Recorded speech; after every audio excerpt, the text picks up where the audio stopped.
Acabàvem de conversar amb Matías Alonso, de Ciutadans. Demà vindrà el representant de la CUP, és l'últim partit que ens falta amb representació parlamentària per fer aquesta roda que hem fet una mica prèvia al 9 de novembre. Responem la pregunta del dia, si us sembla. Per començar, creieu que s'ha acabat el bipartidisme?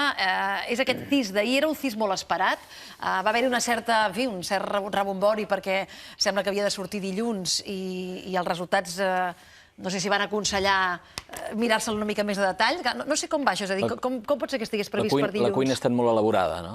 És una cuina elaborada. Exacte, i quan... Francesa. Si la cuina hi ha alguns que la discuteixen per la metodologia que s'utilitza i pel que significa de variació sobre la intenció de vot directe, home, aquesta cuina tan allargada i tan elaborada que ha tergiversat completament les xifres pel que fa a intenció de vot amb les xifres cuinades, home, obren dubtes, obren certs dubtes. Ara aquí tenim la llista de com queda amb la cuina feta, per entendre'ns, que Podemos queda en tercer lloc, però sense aquesta cuina, i de fet coincidint amb una enquesta que publicava El País, em sembla que era diumenge, Podemos passava a ser la primera força en intenció directa de vot. Això vol dir que si tu et pregunten vostè què votarà, allò a porta freda dius Podemos. Sí, el que passa és que quan diem la cuina, per explicar-ho bé, de les enquestes, passa una cosa que és la ponderació. És a dir, hi ha el que tu dius, la porta freda, és a dir, el número tal qual t'arriba, i llavors a partir d'aquí, el fet que es trigui molt en treballar una enquesta fins que hi hagi el resultat final, denota precisament que hi ha astorament entre els qui fan l'enquesta perquè els dona uns resultats totalment inesperats, els trenca els esquemes. A partir d'aquí han d'intentar ponderar si allò els ha sortit la tria molt esbiaixada o si realment hi ha fets contextuals que puguin justificar-ho. Aleshores, en aquest cas, què passava? Doncs que dona aquesta pujada espectacular de Podem, i llavors han de veure això a què respon, si hi ha molt de vot ocult o no, és a dir, si hi ha molta gent que no diu que vota a PP o a PSOE perquè resulta que la cosa no està de moda, o altres partits més establerts, si resulta que hi ha un efecte moda darrere del Podem, si hi ha gent... Per tant, hem d'entendre i hem d'explicar així que la cuina ben feta és imprescindible, per no tenir uns resultats que no es corresponguin a la realitat. Per intentar ponderar, és a dir, que hi ha moments, a més hi ha tendències i certs moments en què un estat d'opinió s'imposa, i l'enquesta que te la fan és la foto d'aquell instant, d'aquell moment, d'aquella setmana, i intenten ponderar-ho. Ara, sí que és veritat que el que ens marquen, o el que ens apunten sempre aquestes enquestes és una tendència, i la tendència a l'alça de Podem és sostinguda, la tendència a la baixa sí que és veritat que ara ponderen, però és que ara ha anat baixant molt, PP i PSOE, els grans partits, també és sostinguda, i per tant a la pregunta del dia jo et responc, segurament sí, anem cap a un Parlament més a l'europea, perquè fixem-nos, el Regne Unit, que tradicionalment tot es dirimia entre laboristes i toris, va entrar a les últimes eleccions els Lib Dem, els liberal-demòcrates, i van trencar el que era l'esquema tradicional. A Catalunya, que molt sovint anem per davant de moltes coses, aquí a Catalunya, fixeu-vos que anem, el que marca les enquestes i el que ens van apuntar a les últimes eleccions, de tenir un esquema amb dos grans partits a tenir una sèrie de partits mitjans, cada vegada més mitjans, i per tant cap on anem segurament és cap a una fragmentació més gran dels parlaments, que té els seus pros i els seus contres. Hi haurà molta gent que dirà això està bé perquè és més pluralitat i respon més al que passa avui en la societat, on ja no hi ha aquells grans partits que abraçaven grans espectres molt diferents, per tant les coses es clarifiquen. Altres et diran això té la contra de la incertesa, la governabilitat, és a dir, una certa sensació de dir estem en una situació difícil, a partir d'aquests resultats com es gestionaran, com els gestionaran els polítics. Però aquesta fotografia que ens ofereix el CIS, com la fotografia que ens oferia la setmana passada, em sembla una enquesta del diari El País, i totes les que van apareguent, jo crec que responen bastant fidelment a la instantània que tenim en aquests moments, que correspon a un moment en el que els ciutadans jo crec que estan més allunyats que mai de la política, perquè els casos de corrupció que han aparegut, alguns de manera intencionada, d'altres de manera no tan intencionada,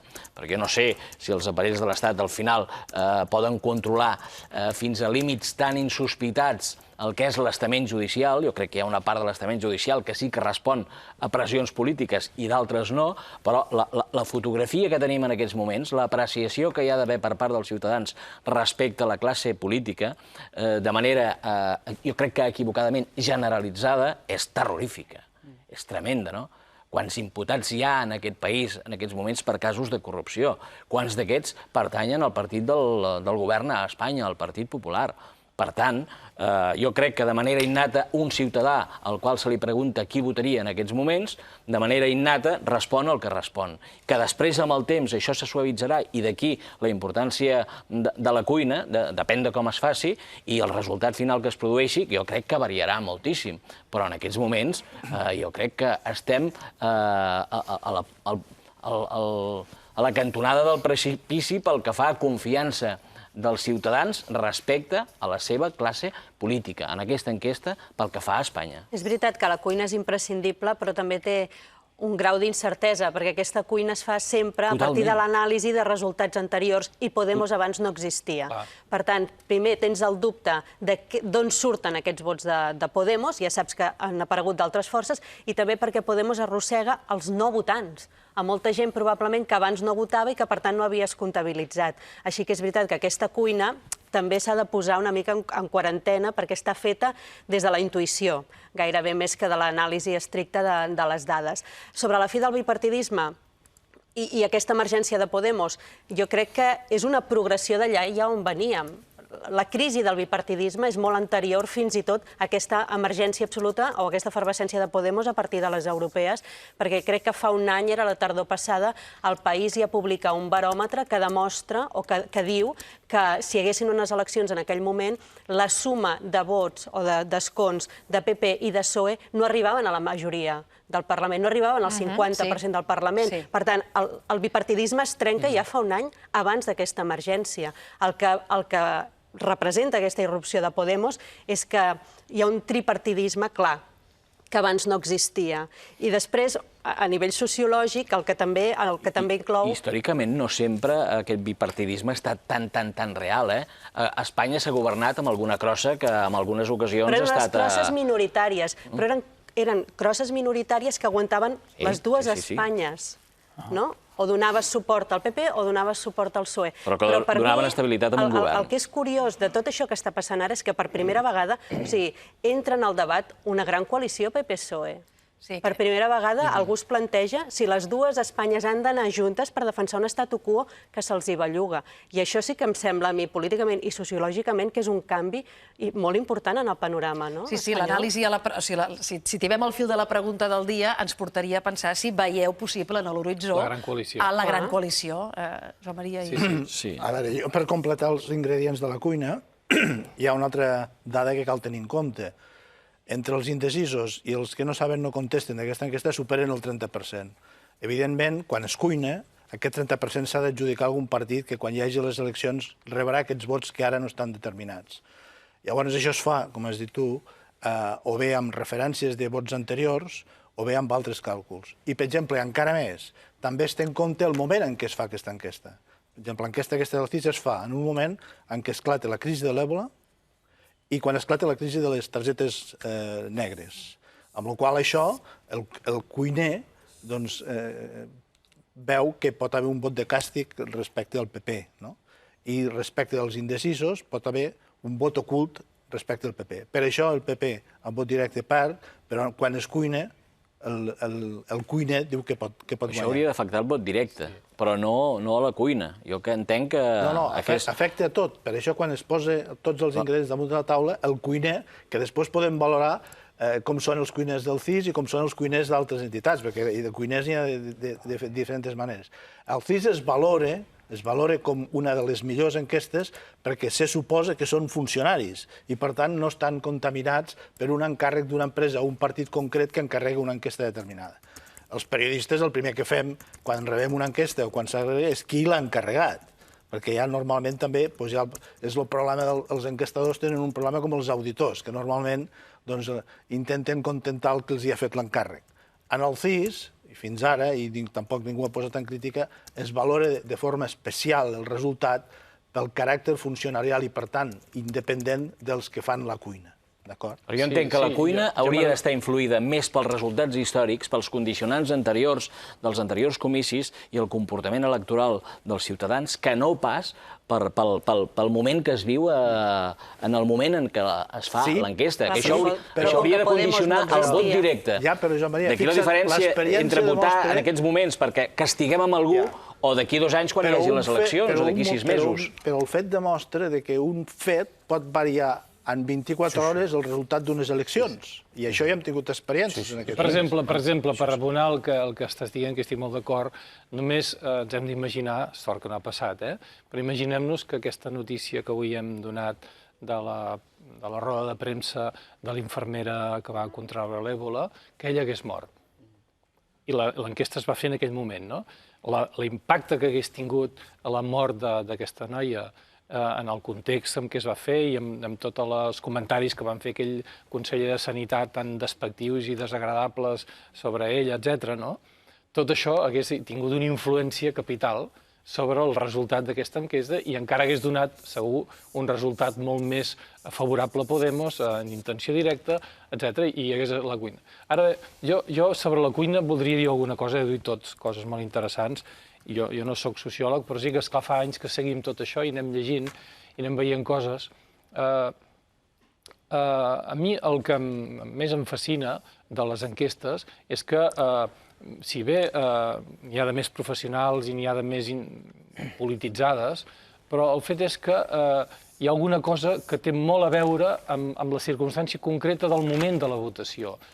I de la mateixa manera que acabem de dir que l'enquesta, el moment també la condiciona molt, no? El cas més...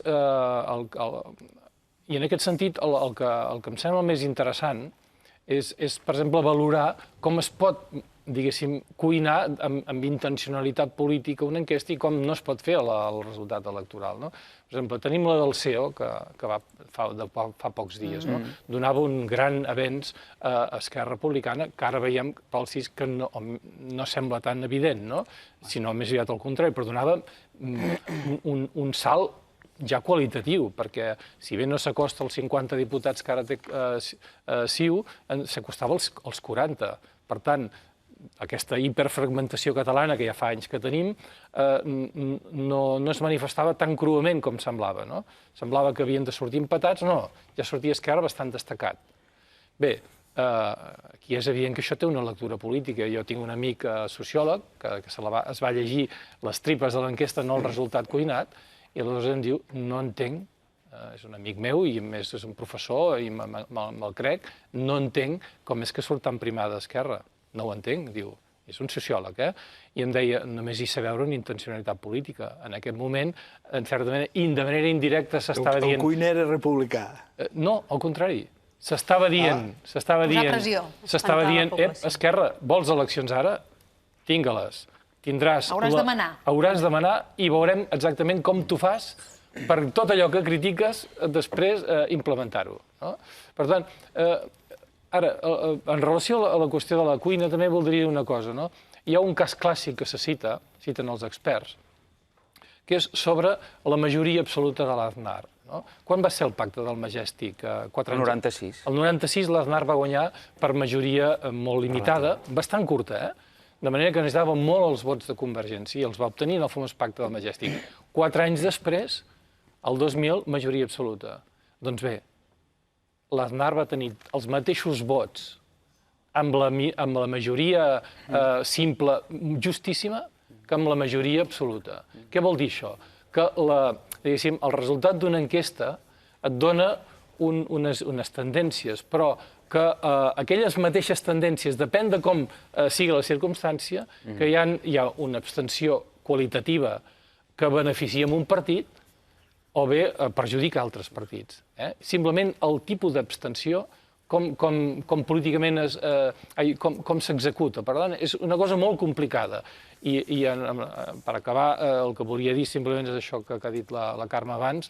Jo crec que el fenomen Podemos no es pot cuinar, és a dir, no don credibilitat a cap cuina, perquè no n'hi ha referents. I, per tant, és molt difícil de poder valorar el que serà. Si serà finalment un fenomen com el de Grillo, no el comparo ideològicament, però si tindrà l'impacte que va tenir. Grillo va guanyar les eleccions, encara que no per diputats, sí per vots, a Itàlia.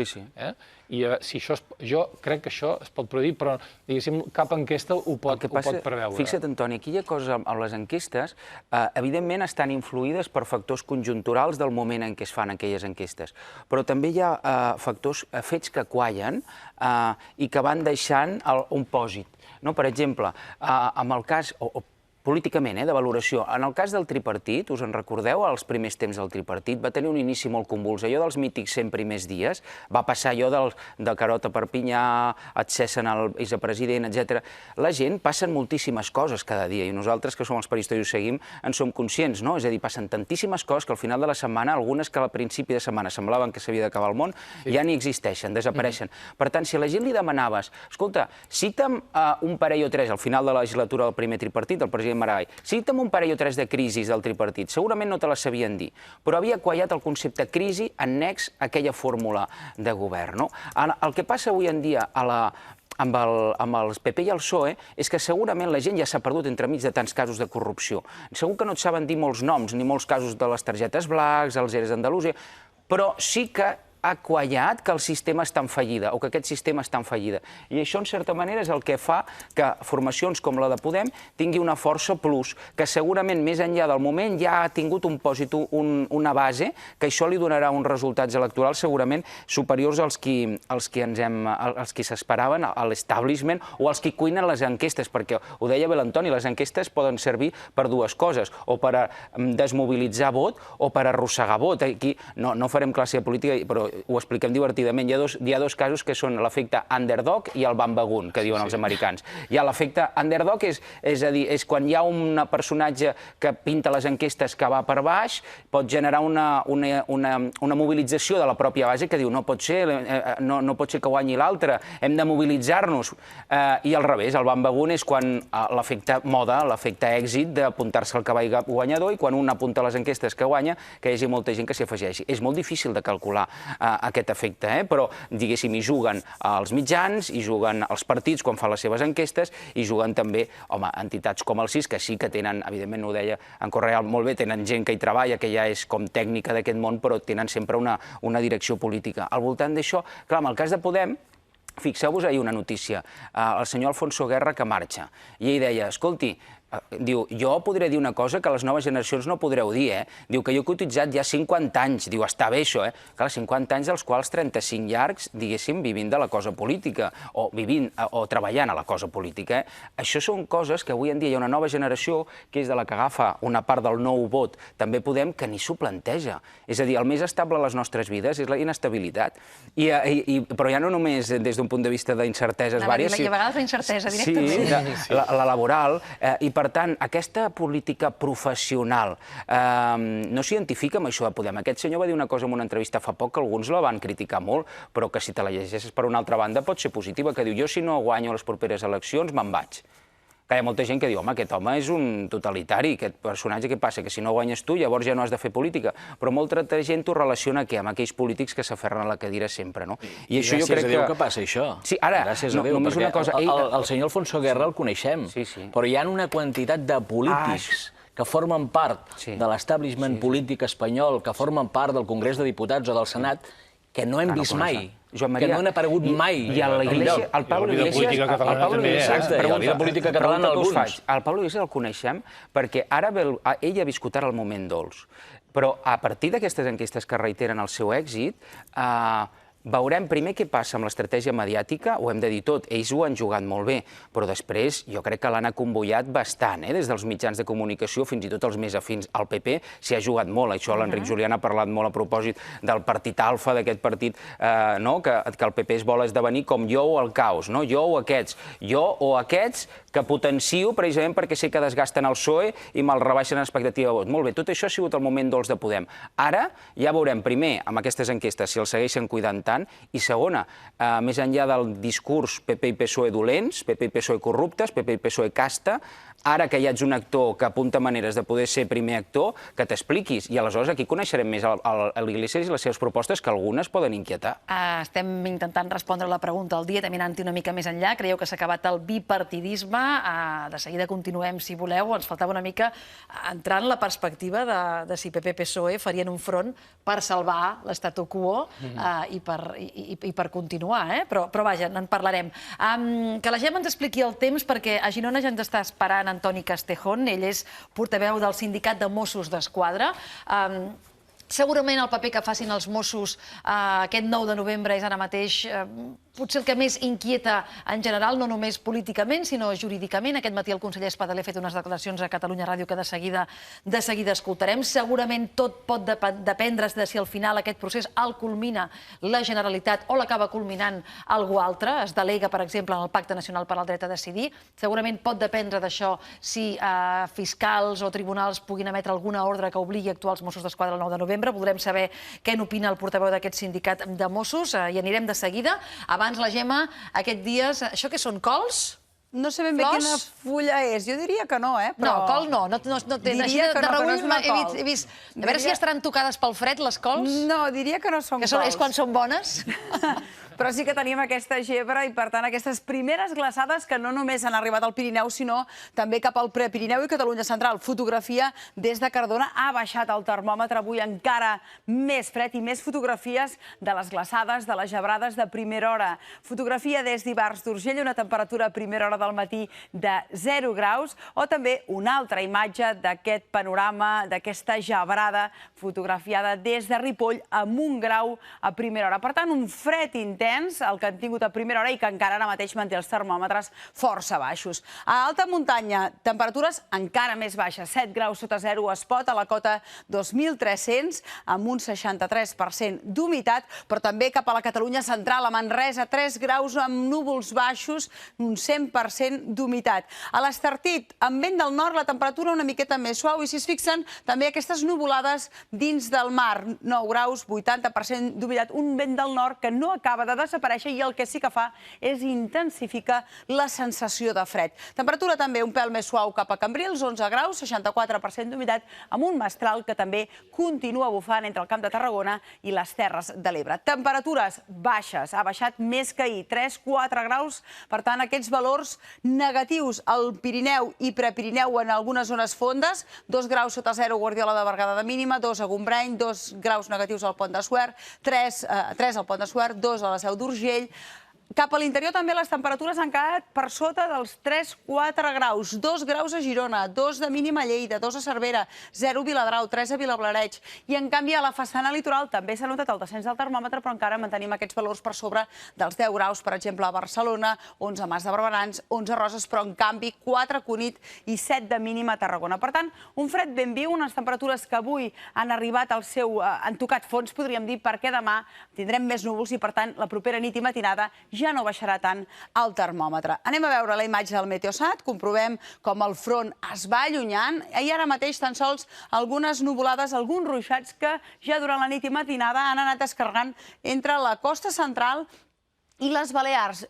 Pluges intenses a Menorca, han caigut 49 litres a Ciutadella, Menorca, 13 litres a Sant Lluís i també algun ruixat cap al nord de Mallorca. Ara sembla que van a menys i, per tant, amb tendència a anar-se trencant. Aquí a casa nostra, vent de mestral, vent de tramuntana, mala mar al nord de la Costa Brava, boires, núvols baixos que a poc s'aniran trencant, un migdia assolellat, i això es traduirà en unes temperatures amb valors molt semblants als d'ahir, potser una miqueta més alts. Ahir tocaven els 19 graus, avui algun termòmetre pot arribar fins als 20 graus, però mantindríem aquest ambient de tardor, moltes temperatures situades entre aquests 15-16 graus. Alguns núvols a la cara nord del Pirineu, alguna nuvolada en punts de muntanya i bandes de núvols alts i prims per al·ludir aquest front que, com dèiem, arribaria de cara a demà. Sol i fred a primera hora del matí cap al País Valencià i, en canvi, com comentàvem, ruixats que encara descarreguen entre Mallorca i Menorca, mala mar i amb vent entre el Golf de Lleó i el nord de Menorca. I de cara a demà arriba aquest front que no és molt actiu, però sí farà augmentar la nuvolositat i també alguns ruixats cap al Pirineu, sobretot. Les temperatures demà semblants, dissabte més estones de sol i sembla que el termòmetre voldrà pujar una miqueta al migdia i diumenge, de nou, canvi de temps. Arriba un front, seria entre el migdia i tarda, amb algunes precipitacions que podrien començar a arribar ja diumenge a darrera hora i també de cara a dilluns, i això es traduirà altre cop amb un altre descens del termòmetre. Dos fotografies, Lídia, per acabar, d'aquest vent que encara bufa, aquests núvols retinguts a les Alberes, fotografiada des de l'Escala, i una altra fotografia també de neu i d'aquests núvols, aquest vent del nord que també bufa al Pirineu, per tant, aquest vent que encara continua bufant i encara intensifica més la sensació de fred de primera hora. Segur, segur. Aquest vent, quan els núvols queden així, va molt bé quan vas amb els nens amb el cotxe, ja no poden més, jugues allò a veure formes. No ho heu fet mai, això? A veure formes? Antoni n'ha vist una. Sí, bueno, jo he vist un drac. Veus? Sí, escolta'm. Es podia fer treballs psicològics. I tant, jo crec que sí. A veure què hi veu cadascú. Exacte, gràcies, Gemma. Són les 10 i 5 minuts, avancem a aquesta hora també continguts del programa. Helena. Molt pendents del que digui el Tribunal Suprem, el recurs presentat per la Generalitat a la nova suspensió del 9-N per part del Tribunal Constitucional. Avui nosaltres el que farem serà parlar amb voluntaris que diumenge seran a les taules. Aquests dies participen en cursos de formació que serveixen per resoldre els dubtes de funcionament i avui ens acompanyaran al programa. La Maica aquest matí ens parlarà d'un noi que ha estat sorpresa per tothom. M'estic referint a Francisco Nicolás Gómez Iglesias. Qui és el petit Nicolás? I que s'ha aconseguit, com saben, infiltrar i fer-se fotos amb persones conegudes per tot arreu. Com s'ho ha fet i com pot ser que ningú fins ara li hagi cridat l'atenció? Quines han estat les seves estratègies? Ens ho explicarà la Maica a partir de 11:45. Avui, l'endemà de la victòria del Barça al camp de l'Ajax, analitzarem el joc del Barça i el rècord que ha aconseguit Messi com a màxim golejador a la Champions i acabarem el programa amb teatre, amb un repartiment de luxe, Julio Manrique, Marta Marco i David Selves. Amb ells parlarem de l'obra que aquests dies porten a escena a la Biblioteca de Catalunya, Timó d'Atenes, de William Shakespeare, i que reflexiona sobre l'amistat i els interessos de les amistats. Massa vegades una cosa va lligada a l'altra o gairebé sempre. Estem aquí, després li donarem voltes. Té la clau de tot, Shakespeare, efectivament. Gràcies, Helena, que vagi... Com deia el meu avi, un cop has llegit Shakespeare ja ho saps tot de la vida. Que no vol dir que hagis après res, però com a mínim ho saps. Com a mínim ho saps.